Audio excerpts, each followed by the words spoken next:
The moment my son called me worthless, I was standing in the kitchen of a house so beautiful it didn't feel real, and the strange part, the part that sat in my chest like a stone, was that a small, quiet piece of that house had once belonged to me. The kitchen lights were soft and warm, the kind that glowed gently against polished granite counters like evening sun on still water. Everything shined. The stainless steel refrigerator hummed with that steady, confident sound expensive appliances make, like they know they'll never have to struggle to stay running. The hardwood floors reflected the light from a row of tall windows facing the backyard, where the city lights shimmered faintly beyond the dark trees. I remember standing there with my hands resting lightly on the back of a leather chair at the island, looking around slowly the way older men do when they're not sure if they're admiring something or measuring the distance between their past and their present. The house was worth $2.8 million. Even saying that number now makes me shake my head a little. When I bought my first house in 1973, it cost $28,000. Funny how numbers grow the way trees do, quietly, year by year, until one day you look up and realize the thing has become something enormous. My son Michael stood across from me pouring himself a drink from a crystal bottle resting on the marble counter. The bottle caught the light like a jewel. His movements were smooth, practiced, confident in the way successful men carry themselves without realizing it. He had loosened his tie. His white shirt sleeves were rolled neatly to the elbows. The watch on his wrist probably cost more than the truck I drove for 15 years. He looked like the kind of man who belongs in houses like this. And in a way, I suppose he did. His wife had gone upstairs about 15 minutes earlier, saying she had emails to answer. My grandson was asleep somewhere down the long hallway past the living room. The house had that late evening quiet that expensive homes seem to amplify. Footsteps echo just a little longer. The refrigerator hums a little louder. Even the clink of glass sounds more deliberate. Michael took a sip of his drink and leaned back against the counter. "So Dad," he said, swirling the ice slowly. "You ever think about what you could have done if you'd pushed yourself harder?" I remember blinking once, not because the question hurt but because it felt like one of those things that had been waiting to be said for a long time. "What do you mean?" I asked gently. He shrugged. "You worked hard. I'll give you that." There was a smile on his face, but it wasn't the warm kind. It was the sort people use when they're explaining something obvious. But hard work isn't everything. The ice shifted in his glass. "You never took risks. Never built anything big." He gestured vaguely around the kitchen. "You stayed comfortable." Comfortable. That word hung in the air like the faint smell of cologne he'd sprayed earlier before dinner. I glanced down at the granite countertop. It was perfectly smooth. Cold under the light. When you reach a certain age, you stop defending your life every time someone questions it. Not because you don't care, but because you've already spent enough years understanding it. So I simply nodded. "That's probably true," I said. He took another sip. "You know what I mean, right?" "I think so." He walked toward the living room, and I followed slowly. The room looked like something from a magazine, wide leather chairs arranged around a low glass table, a massive television mounted above a stone fireplace, shelves filled with framed photos from vacations and corporate events and charity galas. Michael picked up one of the frames. It was a photo of him standing beside the house on the day they bought it. He wore a suit. His arm was around his wife. They were both smiling the way people smile when they feel like they've arrived somewhere important.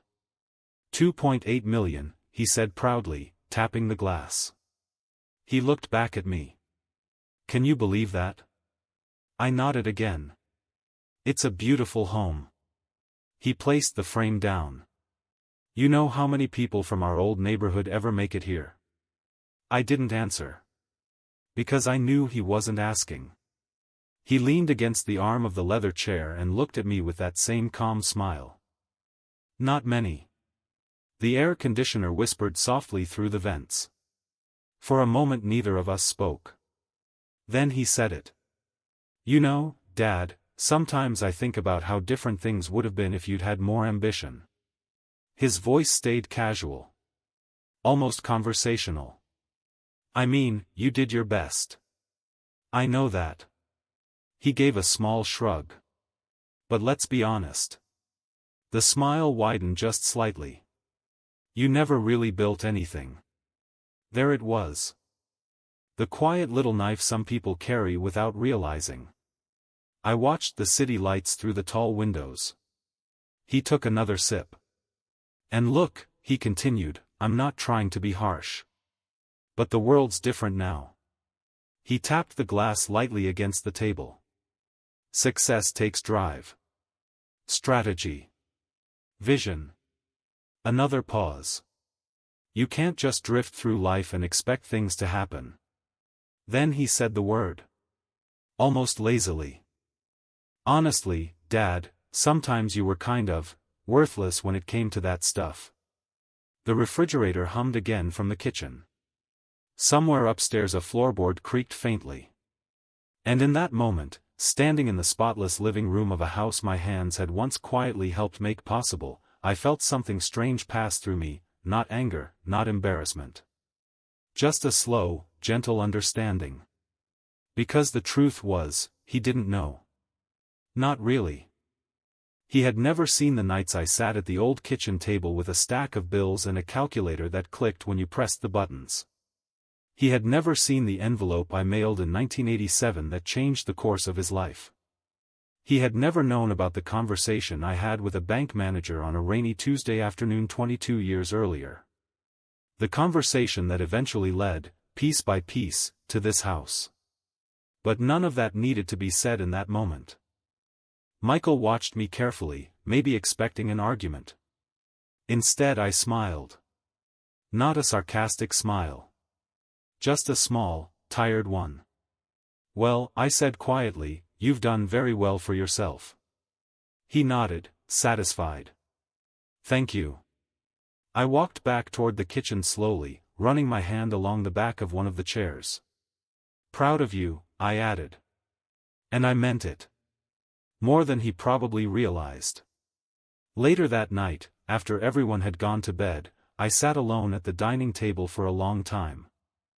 The house was silent except for the hum of appliances and the soft ticking of a clock somewhere down the hall. Through the tall windows the city lights shimmered faintly against the dark sky. On the far side of the table sat a leather briefcase I had brought with me. Inside it was a thin folder. And inside that folder was a copy of a document I had signed years earlier. I looked at it for a while. Then I closed the briefcase gently. Because the truth had already been arranged long before that evening. And by the time Michael arrived at his office the next morning, a certified letter was already waiting on his desk. Morning comes differently in large houses. I woke before the sun had fully risen, the way older men often do when their bodies no longer believe in sleeping late. For a few minutes I lay still in the guest room, watching pale light creep slowly across the ceiling. The bed was softer than any mattress I'd ever owned, the sheets cool and smooth against my hands. Somewhere down the hall a door closed gently. The house settled around me with those quiet sounds big houses make, air moving through vents, wood adjusting to the morning temperature, pipes whispering somewhere inside the walls. For a moment I simply listened. Then I sat up, pulled on my sweater, and walked out into the hallway. The hardwood floors reflected the early light in long, pale strips. The place smelled faintly of fresh coffee drifting from the kitchen. Michael's wife must have programmed the machine the night before. When I reached the kitchen, the counters were spotless again. Everything had been returned to its precise place, the crystal glasses, the coffee grinder, the polished kettle resting on the stove like a display piece rather than something meant to be used. I poured myself a cup and stood by the window. Outside, the backyard stretched wide and manicured, the lawn trimmed so evenly it almost looked artificial. Beyond the trees the distant skyline shimmered faintly in the cool morning haze. I thought about the years it takes to build a life. Not the years people see. The quiet ones underneath. The ones made of overtime shifts and delayed vacations and envelopes mailed with careful signatures. Those years rarely appear in photographs. Around 8, Michael came downstairs. He walked into the kitchen already dressed for work, jacket over his arm, phone in hand. His cologne drifted lightly through the room, clean, expensive, sharp. "Morning," he said, opening the refrigerator. "Morning." He grabbed a bottle of sparkling water and glanced at his watch. "Big day," he muttered. I nodded. "Looks like it." He took a long drink, then set the bottle down on the marble counter. "Listen, about last night," he said, not quite meeting my eyes. But he didn't finish the sentence. Instead he straightened his tie in the reflection of the microwave door. "You know how business conversations get." "Of course." He gave a small relieved nod, as if the subject had now been settled without needing to be examined too closely. Then he grabbed his keys from the counter. "Make yourself comfortable today. Susan will be around." I raised my cup slightly. "Drive safe." A few seconds later the front door closed, and the house returned to its quiet morning rhythm. I stayed another hour, finishing my coffee slowly. Sunlight spread across the kitchen floor, warming the polished wood in wide golden shapes. Around 9, I packed my small suitcase. Before leaving, I walked once more through the living room. The leather chairs were exactly where they had been the night before. The framed photo of Michael and his wife standing proudly in front of the house still sat on the glass table. I studied it for a moment. He looked happy. Confident. Certain of the world he had built. Then I turned off the hallway light, stepped outside, and closed the door behind me. By the time Michael reached his office downtown, the building was already alive with the quiet buzz of weekday activity, phones ringing softly, printers humming, assistants moving briskly between glass-walled offices. His desk sat near the tall windows overlooking the river. A large walnut surface, spotless except for a laptop, a neat stack of folders, and one item placed squarely in the center. A certified envelope. His assistant had left it there with the morning mail. The envelope wasn't large. Just thick enough to hold several folded pages. The return address was from a law firm in Chicago. Michael probably assumed it was another contract. Something routine. He set his coffee down and opened it while scrolling through emails on his phone. The sound of the paper tearing was small, almost delicate. Inside were 3 documents. The first was a letter from the attorney. Short. Formal. Precise.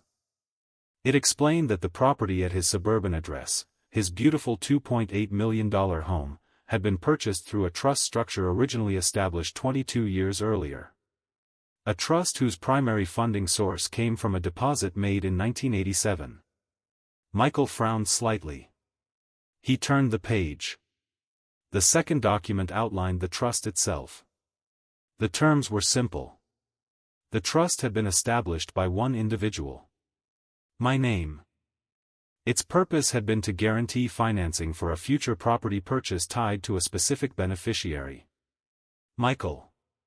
The deposit, placed decades earlier when interest rates were very different, had quietly grown over the years. By the time Michael began searching for homes, the trust had already matured enough to secure the mortgage structure that made the purchase possible. The bank had seen strong collateral. Reliable backing. Stability. The kind of quiet financial assurance lenders love.